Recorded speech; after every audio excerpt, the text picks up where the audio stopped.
You're the most talented person in your office. You know it, your colleagues know it, your manager knows it, and you're still the most underpaid in the room. That is not an accident.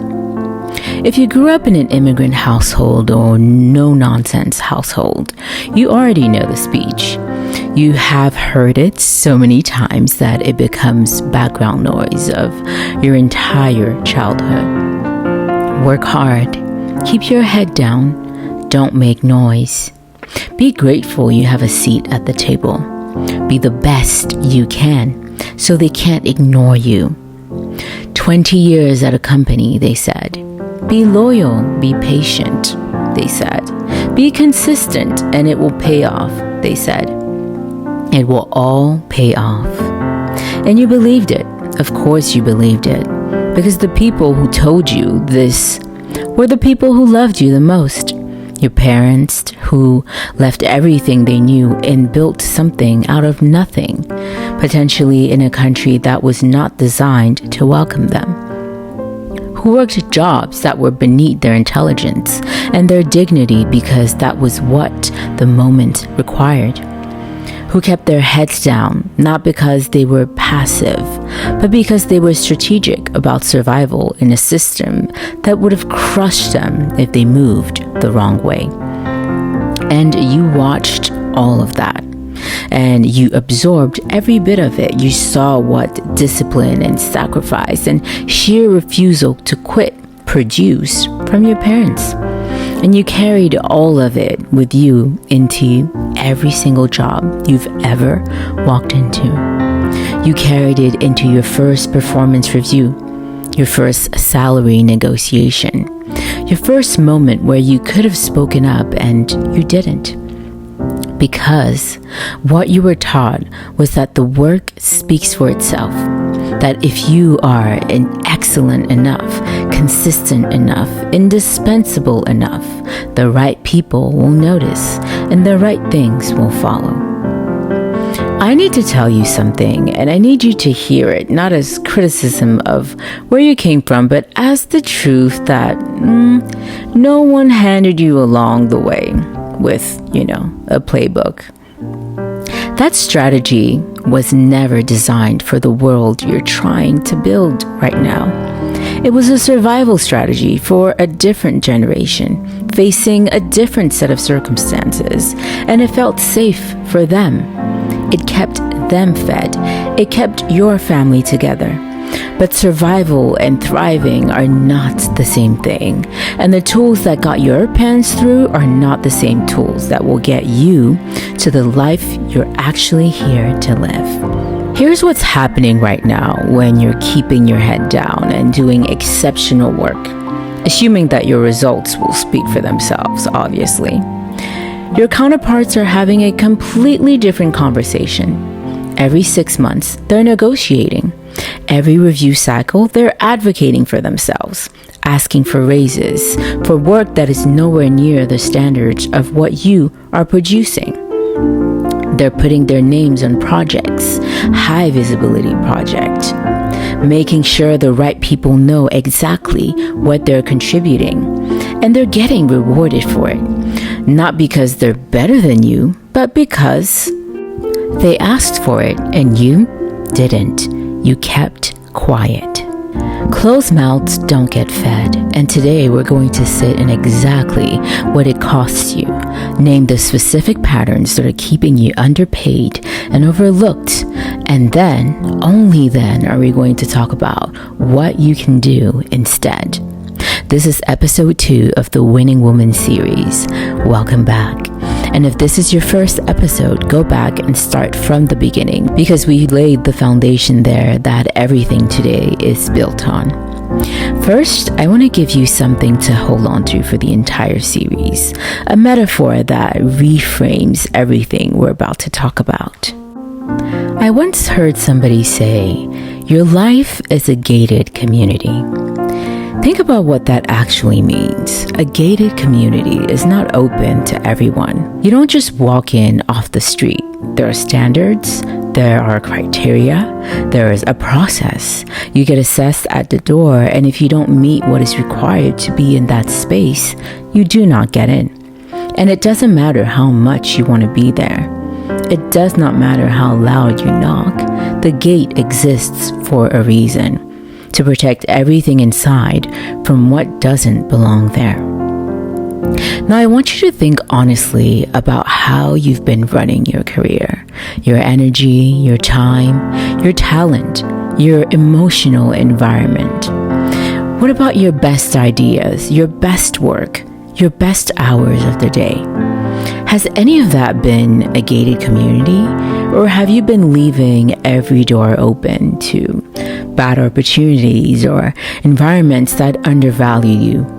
Or to managers who overlook you, to colleagues who take from you, from what you're building without giving you credit, to companies that will work you until there's nothing left and then find a reason to restructure you out before you can ask for what you've earned? Because here's the truth. The reason you're underpaid is not always because the system is rigged. It's not always because of bias, although that is real and we're going to talk about it later. Sometimes it's just because you've been making yourself available on terms that you never agreed to. You've been giving open access to something that was supposed to be protected. Your talent, your time, your energy, your best self. You've been handing all of that over freely and then wondered why the people receiving it don't treat you as precious. They follow your lead. If you don't guard it, they won't either. Keep the gate in your mind as we go through this episode. We're going to come back to it. You're going to understand exactly what needs to be behind yours and exactly who does and doesn't get access. Sometimes we talk about being overlooked and underpaid in very clinical terms, the statistics, the wage gaps, the systemic issues, and those things are real and they matter. But what about what it feels like in your body, in your chest, in that specific quiet moment that happens again and again, and you've almost stopped letting yourself feel because feeling it fully is too much to carry while you still have work to do. You've been at your company for 2 years, maybe 3. You came in and you delivered. You went above and beyond, not because anyone asked you to, but because that is who you are. You do not know how to do something halfway. You took on the projects nobody else wanted. You stayed late. You solved the problems that were technically not your responsibility to solve.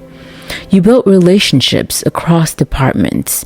You made your manager look good in ways that your manager does not fully acknowledge and probably does not even fully realize. And you've been watching the conversations happen in rooms you're not in, watching the promotions get announced in emails that list names that are not yours. Watching colleagues who you've trained, whose questions you answered, whose work you quietly improved, and you've watched them move up while you stayed exactly where you are. And every time it happens, there's a moment, a very specific moment where something in you wants to say, "What about me? What do I have to do?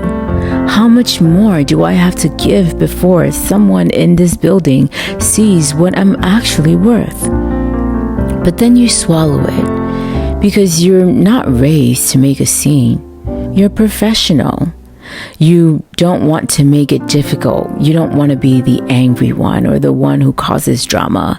Because somewhere underneath all of that, you still believe, and you have to keep believing it, otherwise you'll go crazy, that if you just do a little bit more, produce a little bit more, prove yourself a little bit more, eventually it will be enough. I'm going to hold your hand when I say this. It's never going to be enough. Not because you are not enough, but because you're playing a game where the goalposts were never fixed. It keeps moving, it keeps changing. There's always going to be another project to prove yourself on, another level of visibility they tell you that you need, another quality they say you're still developing. The performance review language is so consistent across industries, it might as well be a template. You just need to show a bit more leadership. You need to work on your executive presence. You're doing great, but just need to see you take more initiative. And you leave that meeting and you think, I have been taking initiative. I have been leading. What are they talking about, really? What are they talking about that I haven't been doing? You have been doing the work and assuming the work is the conversation. But in the most professional environments, the work is just the entry fee. What gets you the raise, the title, the recognition, the seat at the table where decisions are actually made, that's a completely different conversation. And it's one you have to initiate. The meeting where your idea came out of someone else's mouth and they got celebrated, that happened because you mentioned it in passing and they had the confidence to claim it in a room. Not because they're smarter, but because they were louder at the right moment. The promotion that went to the person who, in your honest, private assessment, is not operating at your level, they had a conversation with the decision maker that you did not have. They made their ambition known. They asked. They might have even asked imperfectly, awkwardly, with less evidence that you could have brought, and they still got further because they asked and you waited. And here's the part that really stings. The people above you, the ones making these decisions, they see you. They know what you bring. Some of them respect you enormously, but they're still not going to give you what you want because you haven't asked for it. Because there's a budget conversation happening that you're not in. Someone else did ask for it. Someone else advocated for themselves. Guess what? Advocating for yourself is part of the job, and until you do it, you're telling them by your silence that you're fine where you are. You're not fine where you are, but they don't know it because you haven't told them. Your silence is not professionalism. In a room full of people advocating for themselves, your silence is just an empty seat at the table. Those of us who come from immigrant families, from cultures where humility is not just valued, but it's also a survival mechanism, there's an extra weight in this that nobody is really naming.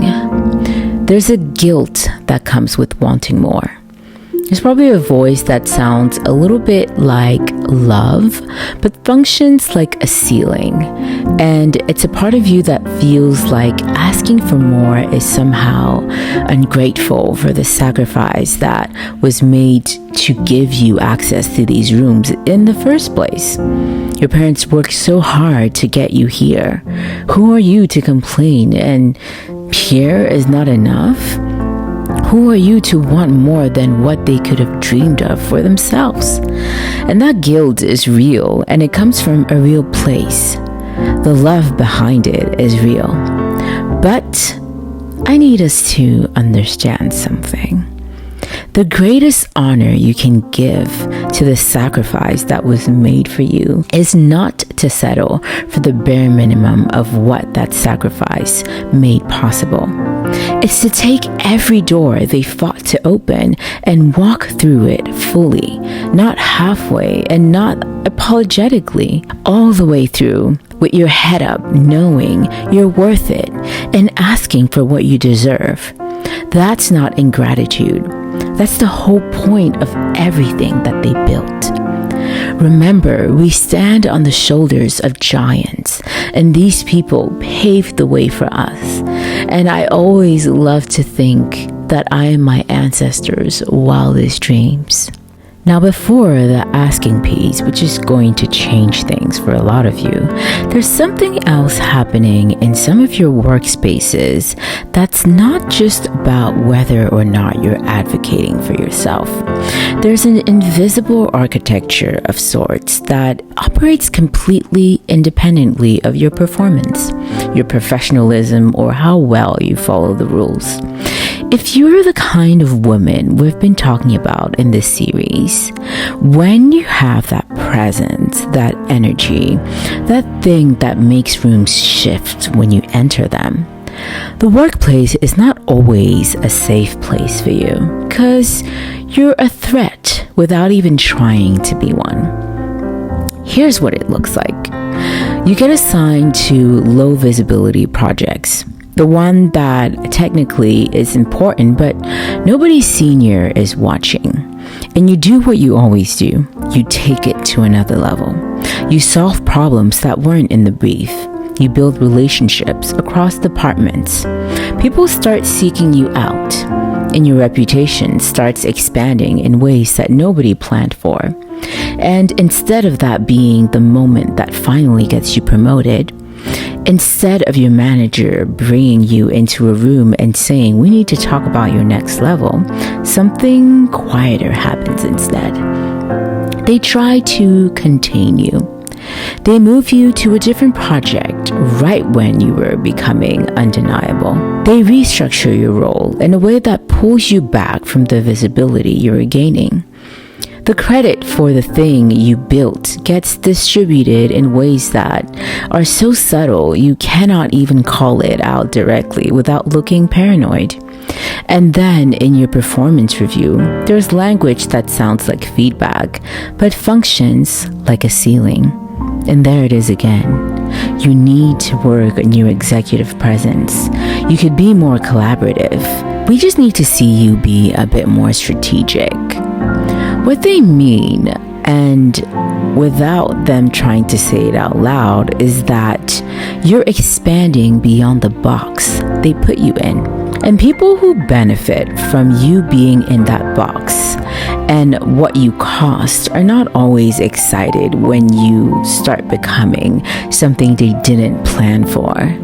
I'm not telling you this to make you paranoid, but pattern recognition is not paranoia. And naming what is actually happening is not victimhood, it's clarity. And a woman who is clear about her environment can navigate it.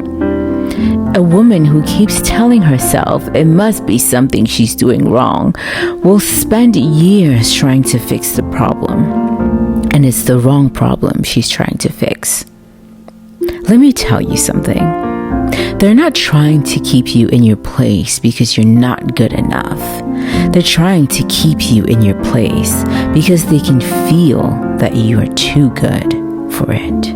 Now, I want to talk to a specific woman right now because I know she's watching and listening to this.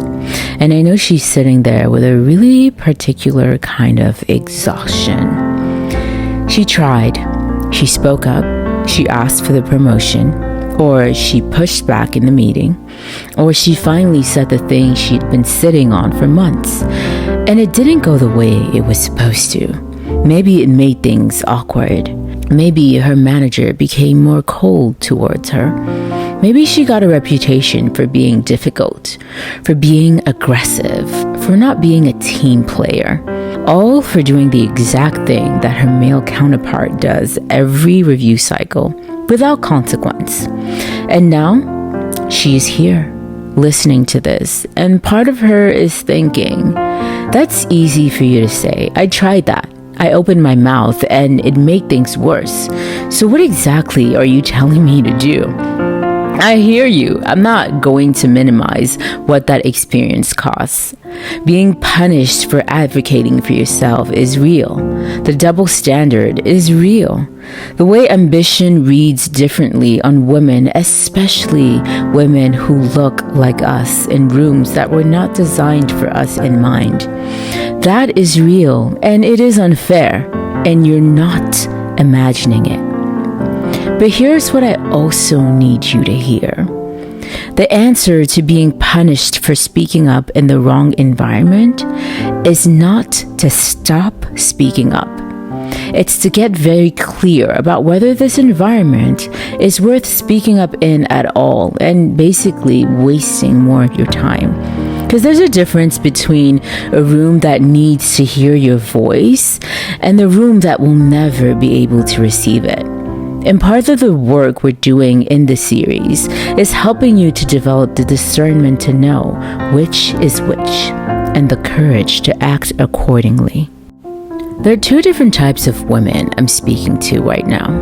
The first woman is in her 9 to 5 and she needs to learn how to advocate better, negotiate smarter, play the room she's in with more strategy and less apology. She can win inside the system. She belongs in it, or at least she belongs in a version of it that reflects what she actually brings.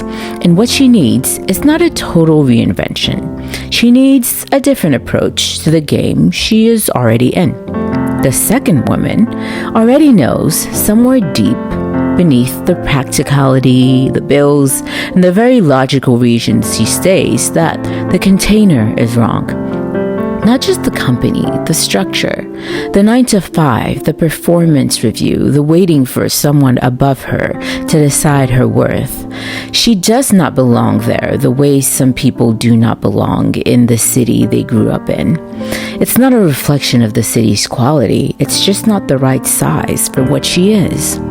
And I've watched enough, lived enough, and spoken to enough women to say with full confidence, there are people who will never be truly seen, truly compensated, or truly at peace building someone else's dream. Every day they show up and pour themselves into something that's not theirs. Something in them dims a little. The environment can feel it even when they cannot name it, which is sometimes exactly why those environments work so hard to keep them small. Because deep down, even the people trying to contain them can sense that they don't belong there, that they are built for something that has not been built yet. And that's threatening. So if you're that woman, and you know if you are, we're going to talk about what comes next for you too. But first, let's talk to the woman who needs to learn how to win in the room she already is in. All right, let's talk about the actual conversation. I think one of the reasons women avoid negotiating and asking for promotions and avoid advocating for themselves in this specific concrete way that is supposed to produce results is that nobody ever showed them what it actually sounds like. Like, we get the concept. Ask for what you deserve. Advocate for yourself. Know your worth. But what does that actually look like when you're sitting across your manager in a real room with real stakes? Let me show you the difference. The first version sounds like this. You sit down and you say, I was hoping we could maybe talk about my compensation at some point. I know it might not be the right time, and I totally understand if there are budget constraints. I just wanted to put it on your radar if that's okay. And your manager says, I appreciate you bringing that up. Let me see what I can do. And then nothing happens. And you spend 3 months wondering if you pushed too hard while also knowing deep down that you did not push at all. The second version sounds like this. You sit down and you say, I want to talk about my promotion and my compensation. This year, I delivered X, Y, and Z. I led X, Y, and Z project, and I built X, Y, and Z. And the impact of that work was this. Based on that and on where I am relative to my peers in this industry, I'm asking for this title and this number. I believe this is the right conversation to be having now, and I want to understand what the path forward looks like. Do you hear the difference? This is not the words alone. It's the energy underneath the words. The first version is asking for permission to want something. The second version is stating that you have earned and given the room the opportunity to meet you there. You're not asking for a favor. You're not hoping someone will be generous. You're not presenting a case. You built it. You are delivering, and you are waiting calmly without filling the silence with apology for a response. The silence is important, by the way. When you make your ask, stop talking. Let it land. The instinct, especially for women who've been trained to make everyone comfortable, is to immediately soften, to say, but I understand if the timing isn't right or whatever works for the team. Do not do that. You just made it clear. Evidence-based request. Let the other person respond to it. The silence is not awkward. The silence is you standing in what you just said. And if they say no or not yet, we need to see more first, that's not the end of the conversation. That's just the beginning of a different one. You can ask, what specifically needs to happen for this to become a yes? You get that in writing or at minimum in a clear verbal commitment. And you set a timeline and you set up the next meeting based on that conversation. You're not leaving that room without a roadmap, because a vague, let's revisit this, is a soft no that's designed to make you comfortable enough to stop pushing. Do not stop pushing. Just push strategically. Talent gets you in the room. Advocacy gets you the seat. And knowing your worth gets you the compensation that seat was always supposed to come with. And one more thing for those of you who are thinking, but what if they react badly? What if it damages the relationship? What if they see me differently after I ask? I want to sit with a quick reframe. A manager who reacts badly to a well-evidenced, professionally delivered request for what you've earned is telling you something very important about that environment. They are telling you that your worth is not actually welcome here, and your advocacy is a problem, that they need you to keep being the person who does not ask so they can keep offering you less than you deserve. That information is actually very valuable because now you know, and a winning woman who knows the truth about her environment can make a clear decision about whether it's worth staying in. Now, I want to talk to the second woman, the one who's known for longer than she wants to admit that she was not built for this structure. You've probably been telling yourself that building your own thing is the dream for later. When you have more money saved, or when the timing is better, when you figured out exactly what the thing is. When the conditions are right, and the conditions have never been right, have they? Because they never will be. The right conditions are not coming to find you. You have to build them. But here's what I really want to talk about, because I think the reason so many brilliant women stay stuck and broke and small and stay building someone else's dream while their own sits waiting, it's not just practical. It's more than just about money or timing or not knowing how. It's something much closer to home. You will not let yourself be seen. I mean this specifically. You're keeping yourself humble. You're keeping yourself meek. You're so committed to not being arrogant, not being too much, not making people uncomfortable with how extraordinary you are, that you're dimming yourself on their behalf and calling it modesty. And the world, the market, the opportunities, the people who could have been your clients and your community and your collaborators is taking you at your own word. Other people can see you. That's the thing that should shake you.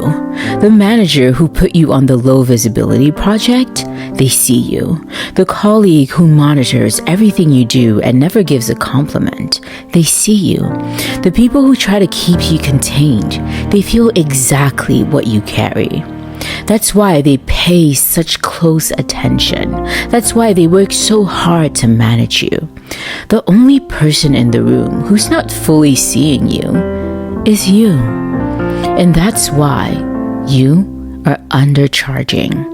You are underselling yourself in every room you walk into.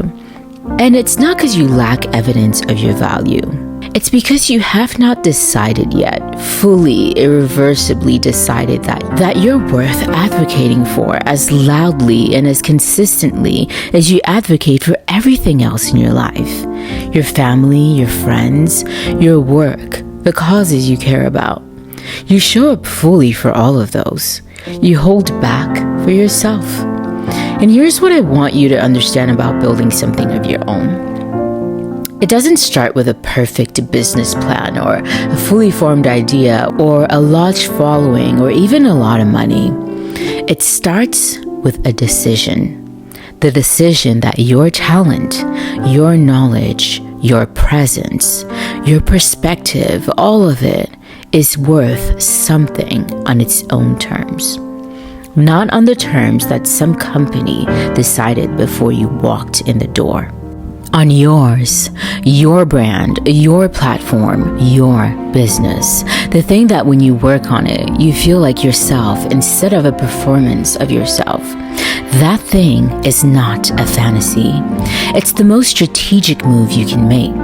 Because when you build your own thing, you stop asking for permission to grow.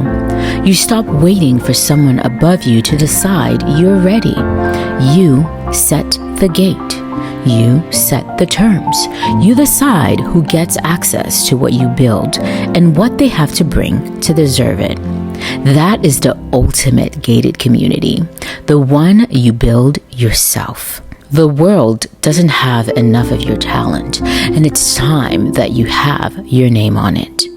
All right, everything we talked about, the heads down mentality that was supposed to protect you and ended up containing you, the negotiation you've been avoiding, the visibility you've been shrinking from, the thing you've been wanting to build but kept postponing, all of it comes back to one question. Who is setting the terms of your professional life right now? Is it you? Or have you been letting the environment, the company, the manager, the culture of wherever you are decide what you're worth and what you're allowed to want? Because here's what a gated community actually requires. It requires that someone is standing at the gate, making the decisions, setting the criteria, deciding who gets in and on what terms and for how long. In too many of your professional situations, that person has not been you.